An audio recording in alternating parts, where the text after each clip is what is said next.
बघायला गेलं तर नारी शक्ती विधेयक जो केंद्रामध्ये प्रधानमंत्री नरेंद्र मोदी साहेबांच्या आणि त्यांच्या सगळ्या टीमनी जो मांडला होता 33% ज्या महिलांना आरक्षण दिलं पाहिजे. आज बघायला गेलं तर आपल्या छत्रपती शिवाजी महाराजांची आई जिजाऊ असो, परंतु डॉक्टर बाबासाहेब आंबेडकरांची माई रमाई असो, महात्मा ज्योतिबा सावित्रीताई असो, यांनी जी जगाला देशाला दिशा दाखवण्याचं काम करत असताना आज तेच प्रधानमंत्री नरेंद्र मोदी साहेब घेऊन चालले होते.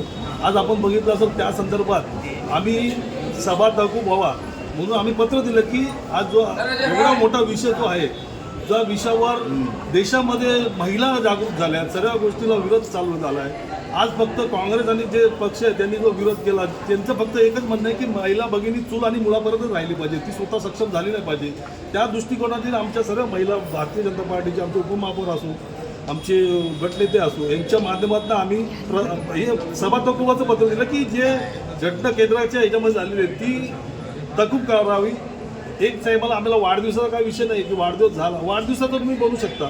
मग त्या धर्तीवर एवढा मोठा जो महिलांवर जो अन्याय झाला आहे, जी हत्या करण्याचा प्रयत्न केला, त्या संदर्भात आम्ही सभा तहकुबाचं पत्र दिलं. त्या संदर्भात सचिवांनी आणि त्या प्रशासनाने तो पत्र घेतलं नाही, वाचलं बी नाही. आम्ही बोललो की वाचून दाखवा आणि त्या संदर्भात आमच्या महिलांनी आणि आम्ही सर्वांनी मिळून हा निषेध प्रशासनाच्या विरोधात केला. सर, एकीकडे असं म्हटलं जातं की महाराष्ट्र राज्यामध्ये महिलांवरती अन्याय अत्याचार वाढलेले आहेत, देशामध्येच वाढलेले आहेत. मात्र अशा प्रकारचा कायदा यावा अशी पंतप्रधानांची इच्छा होती जेणेकरून महिला सक्षमीकरण झालं पाहिजे. मात्र संसदेमध्ये याला विरोधकांनी विरोध केलेला आहे. हो ना, मग त्यांचं तेच आहे ना की महिलांवर अत्याचार कसे होतील ह्या संदर्भात त्या लोकांचे. आज तुम्ही बघितलं आमचे प्रधानमंत्री असो या महाराष्ट्राचे लाडके मुख्यमंत्री असो, आज गुन्हे उघडीच येतात. पहिले गुन्हे उघडीच नव्हते, पोलिस नावळले जायचं, पण आता एकही गुन्हा ज्या महिला कुठली गेली तर त्या महिलाचं ती केस नोंदवून घेतली जाते.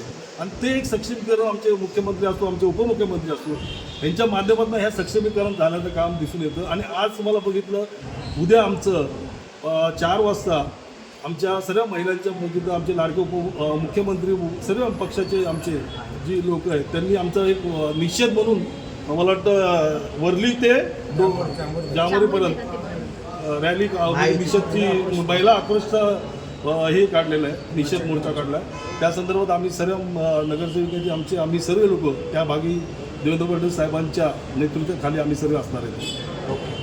असतोय तो म्हणजे नारी शक्तीबद्दल अधिनियम. आणि आपण जर बघितलं संसदेची चर्चा आपण ऐकली असेल तर माननीय पंतप्रधान नरेंद्रजी मोदी हे फक्त महिला सक्षमीकरणाबद्दल बोलत नाहीत, तर प्रत्येक वेळी ते महिलांसाठी मोठे डिसिजन घेत असतात. आणि त्यातलाच हा एक भाग होता की महिलांना 33% आरक्षण मिळावं की जेणेकरून महिला खासदार आणि महिला आमदार यांची संख्या वाढेल, महिलांना प्रशासनाच्या कारभारात आणि डिसिजन मेकिंगमध्ये त्यांचा सहभाग वाढेल, या उद्देशानेच हे अधिनियम आणलं गेलं होतं. पण विरोधकांचा खरा चेहरा या निमित्ताने समोर आलेला आहे. पण विरोधक फक्त महिलांबद्दल बोलतात, पण जेव्हा महिलांना खरंच काही महिलांसाठी करण्याची वेळ येते तेव्हा ते कसे पाठीशी जातात हे आपण सगळ्यांनीच बघितलं, पूर्ण देशाने बघितलं. आणि महिलांच्या स्वप्नांचा चक्काचूर करण्याचं काम हे विरोधी पक्षांनी केलेलं आहे. त्याचा आम्ही सगळेजण महिला म्हणून तर निषेध करतोच. आणि या निमित्ताने आम्ही वेगवेगळ्या पक्षातल्या महिलांना देखील भेटलो आणि त्यांचं देखील हेच म्हणणं होतं की अधिनियमाला आमचा पाठिंबा आहे की जेणेकरून सत्तेमध्ये प्रशासनाच्या कामकाजामध्ये महिलांचा टक्का वाढणार होता, महिलांचा सहभाग वाढणार होता. पण याला विरोध करून विरोधकांनी आपलं खरं रूप दाखवलेलं आहे, त्याचा आम्ही निषेध करतो. आणि आज तेच निषेधपत्र आमचे नगरसेवक आहेत, आमचे सहकारी भरतजी चव्हाण यांनी याच निषेधाबद्दलचं एक पत्र आजच्या महासभेमध्ये दिलं होतं. आणि परत तोच विषय आहे की आम्ही फक्त तेच म्हटलं की ते निषेधाचं पत्र वाचून दाखवा. पण अख्ख्या देशामध्ये जो विषय चालू आहे ते आपल्या महापालिकेत वाचणं हे गरजेचं होतं, पण ते पत्र आज काही वाचण्यात आलेलं नाहीये. त्यामुळे या गोष्टीचा देखील आम्ही सगळ्या मिळून आज निषेध करतो. तुम्ही सत्तेमध्ये आहात, येत्या काळामध्ये या सगळ्या संदर्भात कशा प्रकारे पाठपुरावा असणार किंवा निषेध आपण व्यक्त केलेलाच आहे.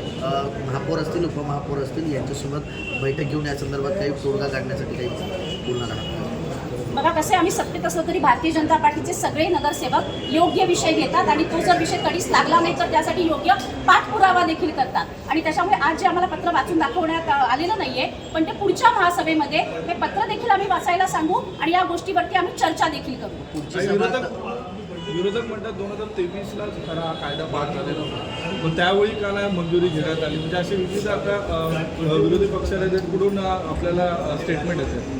नारी शक्ती वंदन अधिनियम याचा जर खरंच कोणी अभ्यास केला असेल ना तर 2023ला महिला आरक्षण हे नक्कीच मंजूर झालेलं आहे. पण आत्ताचं जे अधिनियम आणलं होतं तर तरतूद अशी करण्यात आली होती की जे पुरुष प्रतिनिधी आहेत त्यांच्या कुठेही जागा कमी होऊ नयेत, त्याच्यामुळे सीट वाढवण्यात यावा अशा तरतुदीचं हे नियम आणण्यात आला होता. पण ज्याला विरोधकांनी विरोध केला, कारण आमचं असं म्हणणं होतं की जे आहेत त्यांच्यावरती देखील अन्याय होऊ नये आणि महिलांचा टक्का देखील वाढावा असा सर्वांगीण विचार करून पंतप्रधानांनी हे विधेयक सादर केलं होतं. पण ज्याला विरोधकांनी मंजूर केलं नाही आणि त्याच्यामुळे विरोधक महिलांबद्दल काय विचार करतात हे पूर्ण देशासमोर आता जगजाहीर झालेलं आहे. Okay okay.